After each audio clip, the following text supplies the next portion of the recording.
मृतक का तर्पण क्यों किया जाता है? मनुस्मृति के अनुसार तर्पण एक महत्वपूर्ण पितृयज्ञ है जो सुख संतोष और स्वर्गस्थ आत्माओं की तृप्ति के लिए किया जाता है। तर्पण शब्द का अर्थ है आवाहन, सम्मान और क्षुधा मिटाना, जिसके माध्यम से पितरों को संतुष्ट किया जाता है।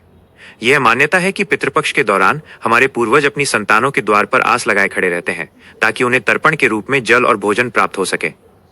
तर्पण के दौरान पूर्वजों को जल, दूध, जौ, चावल, तिल, चंदन और फूल मिलाकर अर्पित किए जाते हैं। कुशा के माध्यम से मंत्रोच्चार के साथ जल की एक छोटी अंजलि देने से ही वे तृप्त हो जाते हैं। यह प्रक्रिया केवल एक कर्मकांड नहीं बल्कि श्रद्धा, कृतज्ञता, प्रेम और सद्भावना का प्रतीक है। जब ये भावनाएं सच्ची होती हैं तो तर्पण का उद्देश्य पूरा होता है और पितरों को शांति मिलती है।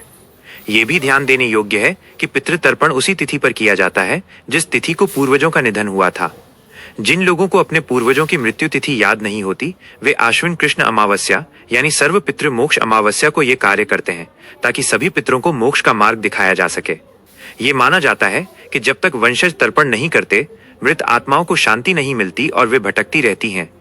हमारी श्राद्ध प्रक्रिया में 6 प्रकार के तर्पण शामिल हैं, जिनके पीछे गहरा दार्शनिक महत्व छिपा है।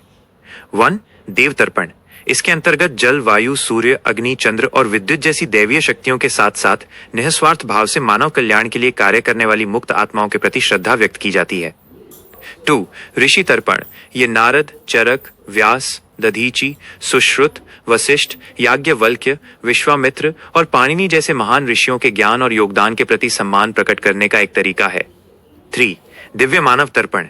इस तर्पण के माध्यम से उन महापुरुषों के प्रति कृतज्ञता व्यक्त की जाती है जिन्होंने लोक कल्याण के लिए अपना जीवन और त्याग समर्पित किया, जैसे पांडव, महाराणा प्रताप, राजा हरिश्चंद्र और शिवाजी।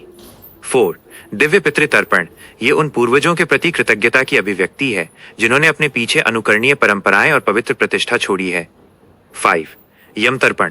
ये जन्म और मृत्यु की व्यवस्था करने वाली शक्ति के प्रति सम्मान है और हमें जीवन की नश्वरता का बोध कराता है।